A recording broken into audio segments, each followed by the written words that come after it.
Salam sejahtera bagi kita semua. Perkenalkan, saya Hizkia Korintian, mahasiswa Fakultas Farmasi, Universitas Pancasila. Pada kesempatan kali ini saya akan menjelaskan tentang minyak dan lemak. Eh, dalam pembuatannya, ini dibantu oleh dosen saya, Ibu Apoteker Diana Serlawati, Magister Sains, dan dibantu juga oleh rekan-rekan saya, Misela, Siti, Devi, Indah, Shiva, Yuni, dan Syafa.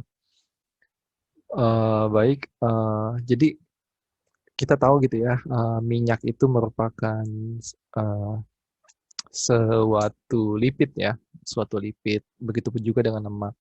Kita bisa jumpai minyak itu ada uh, di dapur biasanya, minyak goreng gitu ya, minyak dari kelapa sawit, juga minyak zaitun. Kalau lemak ini bisa kita temukan itu misalkan gaji gitu ya, atau lard gitu ya, pada misalkan lemak perut sapi gitu ya, atau lemak perut misalkan babi.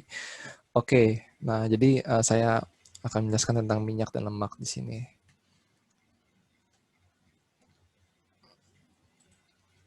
Ya, salam Pancasila, kami dari Universitas Pancasila. Nah, jadi di sini saya akan menjelaskan tentang pendahuluan, pembuatan, pemurnian, pengawetan ya. Dari mana sih minyak itu kok tiba-tiba ada minyak gitu ya? Dalam tanaman itu gimana sih gitu? Terus eh, ada pemurnian gitu ya, pemurniannya gimana sih? Kenapa sih kita harus murniin gitu ya? Atau ada pengawetan juga, klasifikasinya juga ada, sifatnya ada, kerusakan, analisis ya. Oke. Nah, pengertiannya nih, apa sih minyak ya itu ya? Lemak dan minyak ya, salah satu kelompok golongan lipid. Nah, lipid ini di mana lemak dan minyak itu berada, dia itu jadi satu kelompok zat gitu ya, yang larutnya dalam ether gitu ya, pelarut-pelarut organik gitu, kloroform.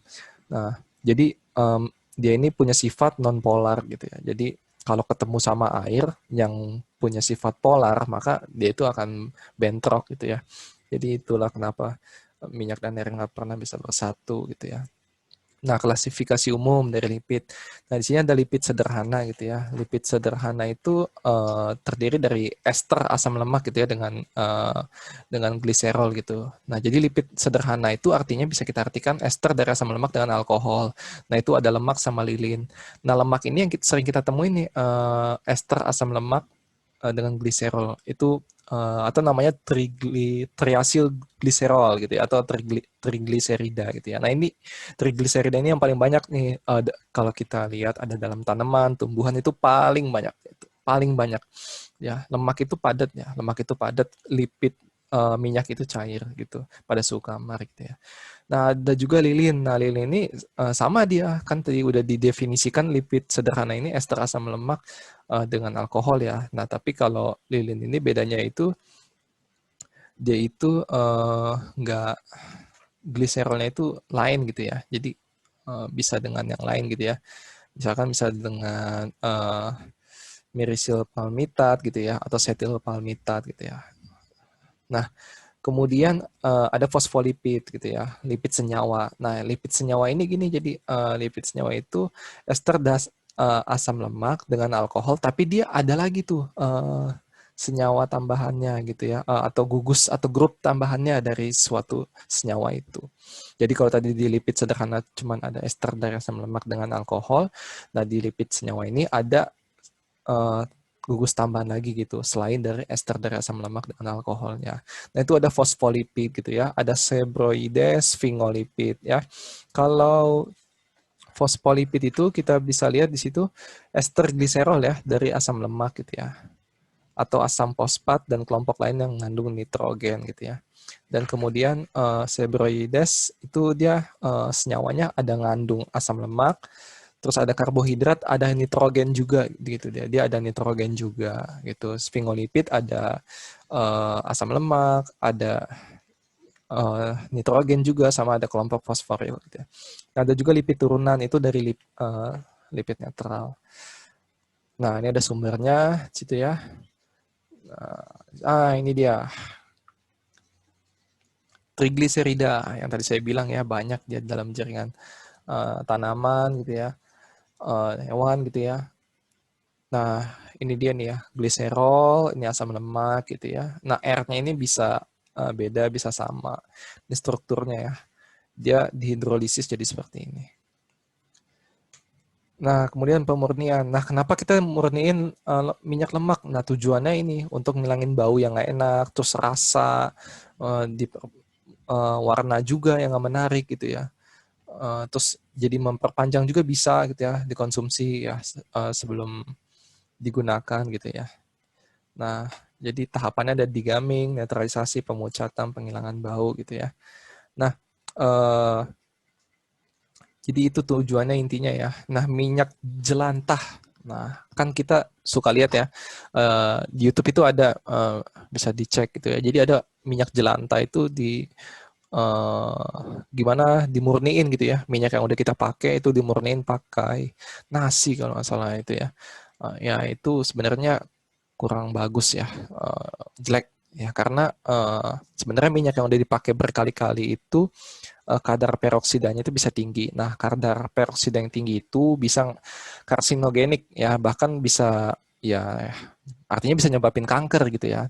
Terus bisa uh, mengakibatkan tekanan darah tinggi juga, terus bisa juga mengakibatkan penggumpalan lemak ya pada pembuluh darah gitu ya. Ya artinya bisa ujung-ujungnya ya bisa juga jadi stroke gitu ya. Nah, makanya sebenarnya minyak itu ya dipakai sekali ya maksimal ya sekali sih bagusnya gitu ya sekali ya.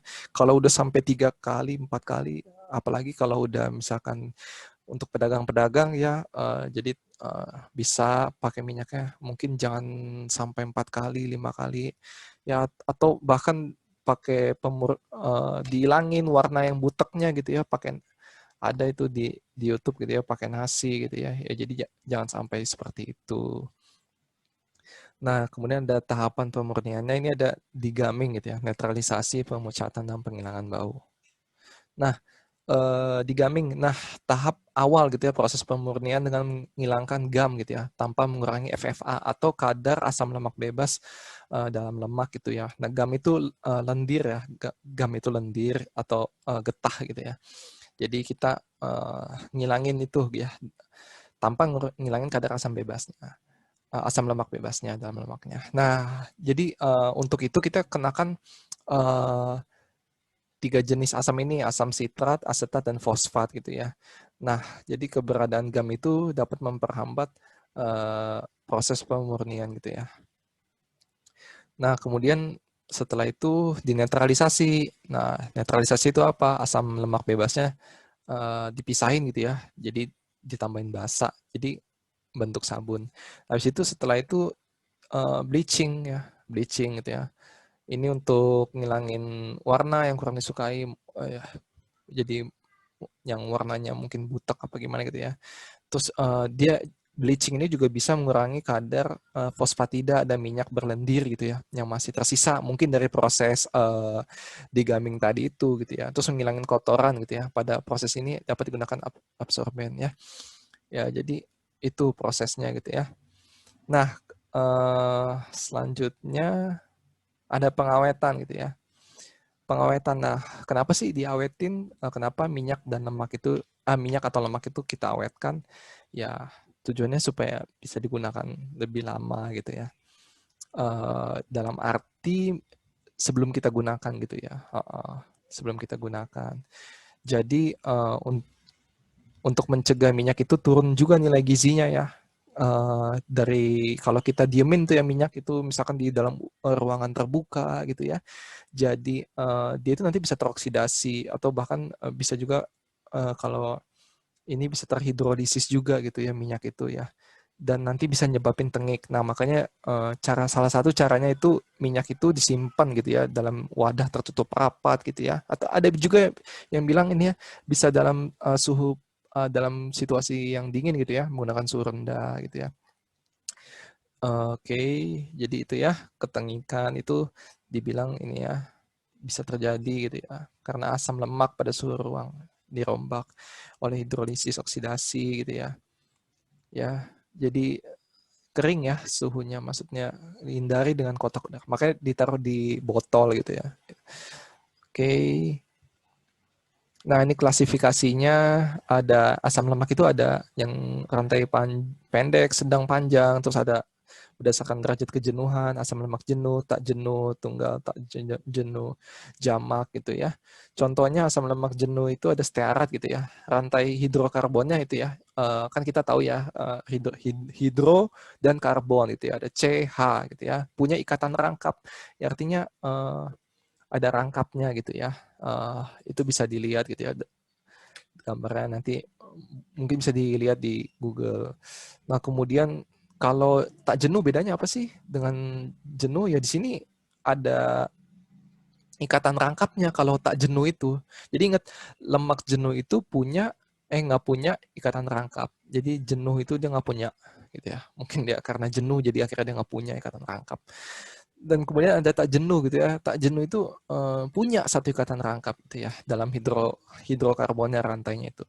Asam lemak tak jenuh jamak, nah itu punya lebih, ya dia punya 2 atau lebih ikatan rangkap ya. Oke, puji Tuhan. Kemudian ada isomer geometrik ya. Asam lemak tak jenuh trans sama cis ya. Kalau trans itu terletaknya di sisi yang berlawanan ya, atom hidrogennya. Kemudian kalau cis itu atom hidrogennya terletak pada sisi yang sama ya dari rantai hidrokarbon. Nah, ini ada sumbernya, bisa dilihat sendiri kalau mau belajar lebih lagi, tahu lebih lagi gitu ya. Nah, sifat minyak atau lemak. Nah, sifat minyak atau lemak ada sifat fisika kimia gitu ya, teman-teman. Bapak Ibu sekalian, eh, pada suhu kamar ya, minyak nabati itu berasal dari tumbuh-tumbuhan gitu ya. Dia bentuknya cair gitu ya. Nah, kalau minyak hewani, suhu kamar akan berbentuk padat. Ya, karena kenapa sih kok seperti itu? Ya karena minyak itu, yang bentuknya padat itu, yang dari hewani itu dia titik leburnya tinggi gitu, titik leburnya tinggi. Nah, sedangkan minyak nabati ini titik leburnya itu rendah gitu ya. Nah, makanya di sini ada titik lebur kan, pada asam lemak jenuh titik lebur yang tinggi, sedangkan pada asam lemak tidak jenuh titik lebur cenderung lemah gitu ya. Nah, kemudian ada kelarutan. Nah, di sini dibilang dan asam lemak larut dalam alkohol panas. Nah, kita tahu kan suhu itu mempengaruhi kelarutan kan. Suhu yang tinggi bisa menaikkan kelarutan gitu ya. Jadi kayak kita itu air dengan gula ya, dengan teh manis ya. Teh manisnya itu gulanya itu akan lebih larut ya pada suhu yang lebih tinggi gitu ya. Atau yang kita bisa gampangnya itu yang lebih hangat, yang lebih panas gitu ya. Jadi intinya dia minyak nggak larut ya dalam air ya.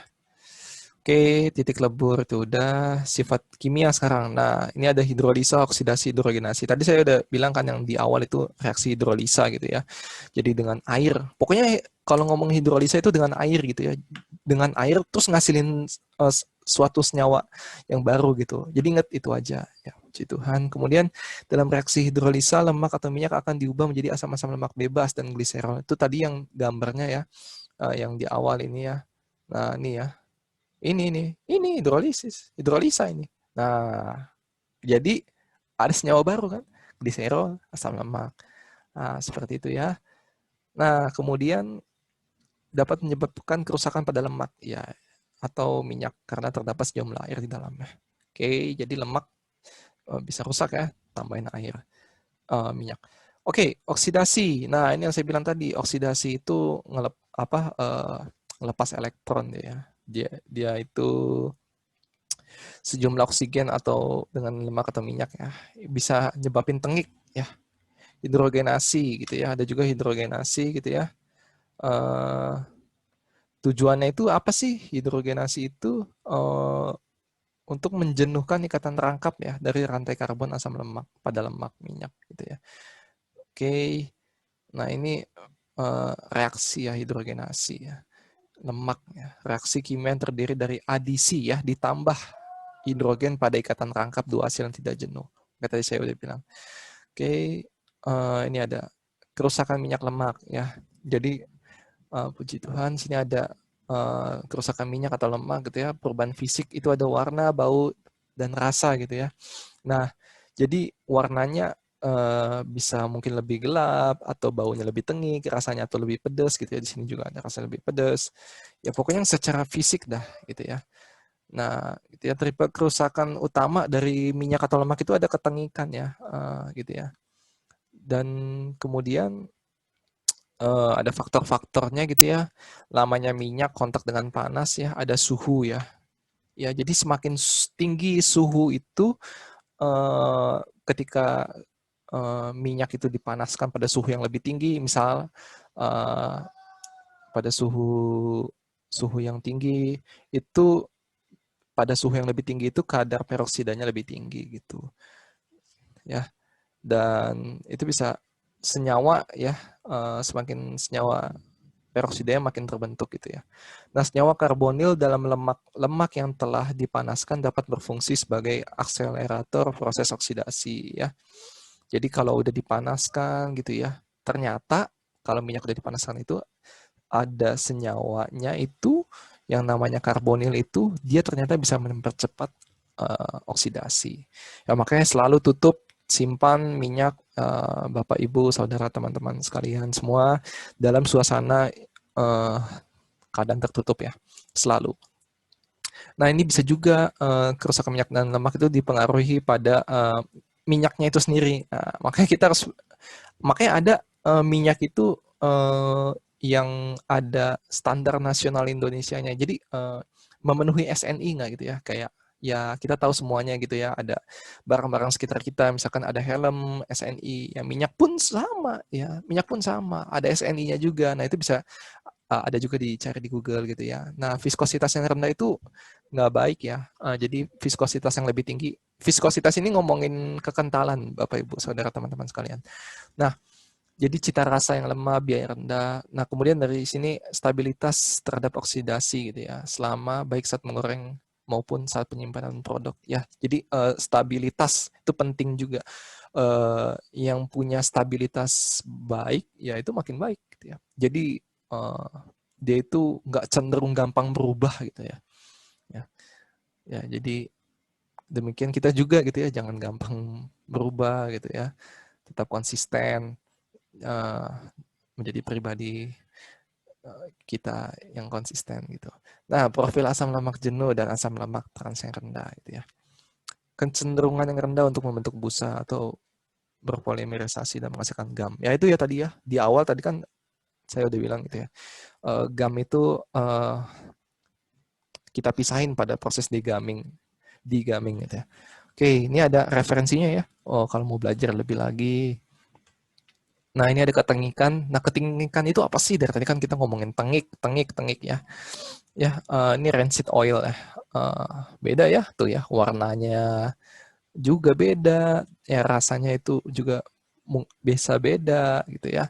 Nah, intinya dia itu kerusakan atau perubahan bau rasa dalam lemak atau bahan pangan berlemak. Jadi udah rusak gitu ya. Nah, sebelum terjadi ketengikan ini ada yang namanya reversion gitu ya. Jadi reversion itu proses perubahan rasa dan bau pada minyak dan lemak sebelum terjadinya ketengikan. Jadi rasanya, baunya itu udah berubah gitu ya sebelum terjadi ketengikan. Namanya reversion ya. Kemudian ada faktor secara umum gitu ya. Ketengikan itu ada absorpsi bau oleh lemak, aksi oleh enzim, mikroba, dan oksigen. Nah ini faktor khususnya ada ketengikan oxidative rancidity, enzymatic rancidity. Ya, ini karena enzim, karena oksidasi, dan hydrolytic rancidity, karena hidrolisis. Nah, jadi gimana nih cara kita mencegah ketengikan? Ya, cara kita mencegah ketengikan itu disimpan ya, tadi udah saya bilang, dan juga tertutup yang gelap dan dingin gitu ya. Misalkan dari aluminium, stainless steel. Dihindarkan dari logam besi atau tembaga gitu ya. Oke, ya ini suatu yang berbeda ya. Besi ini kan Fe ya, ini tembaga itu Cu ya, aluminium itu Al ya, jadi dia beda. Nah, ini ketengikan, ya pokoknya ketengikan itu bisa juga karena hidrolisis gitu ya, menghasilkan asam-asam lemak bebas yang dapat mempengaruhi cita rasa ya, dan baunya. Ya, oke, dapat disebabkan oleh adanya air dalam minyak atau karena kegiatan enzim. Oke, jadi simpan selalu ya minyak kita dalam keadaan yang aman, jangan lebih dari 4 kali ya digoreng gitu. Memang ada orang yang karena faktor ekonomi itu em, terpaksa melakukan itu ya, tapi semoga kita semua ya diberkati gitu ya, dimampukan untuk uh, punya minyak gitu ya, bisa menggunakan minyak itu nggak lebih dari 4 kali 5 kali gitu ya. Ya analisisnya, nah analisisnya itu ada uji kuantitatif ya, ada metode ekstraksi solvent, cair non solvent juga ada. Ini ada Soclete, Gerber deterjen, terus uji kualitas lemak ya, analisis sifat fisik kimianya ya. Kita bisa lihat kalau pada uji kualitas itu bisa kita lihat gimana titik lelenya, berat jenisnya, turbidity point-nya gitu ya, bilangan iot, peroksida. Nah ini yang tadi saya bilang peroksida ini ya, kita uji ya. Kalau banyak nggak bagus, kalau dikit bagus. Bilangan asam lemak bebas, bilangan ternisidin, TBA, analisis komposisi asam lemak. Nah ini ada contoh juga dengan uji kualitasnya ya, kita bisa uji gimana sih kualitasnya itu dengan metode kromatografi gas gitu ya. Nah, ini ada sendiri ini analisis kandungan lemak babi ya ini dalam produk pangan di Padang Padim Simpuan secara kualitatif ya dengan kromatografi gas. Oke, nah ini ada pustakanya. Ya, sekian dari saya. Terima kasih untuk perhatiannya, ketersediaannya untuk melihat ini. Ya, semoga kita semua dalam masa-masa ini ya, masa pandemi ini bisa terus sehat gitu ya, dan tetap belajar gitu ya, terutama kita Bapak Ibu semua gitu ya, kiranya ilmu ini dapat dapat diterapkan dalam kehidupan sehari-hari. Baik, terima kasih atas perhatiannya. Saya undur diri dari kelompok 3 beserta teman-teman saya, ucapkan terima kasih. Mohon maaf bila ada salah kata atau kekurangan, bisa dituliskan di kolom komentar untuk kita saling terus belajar gitu ya. Terima kasih, salam Pancasila.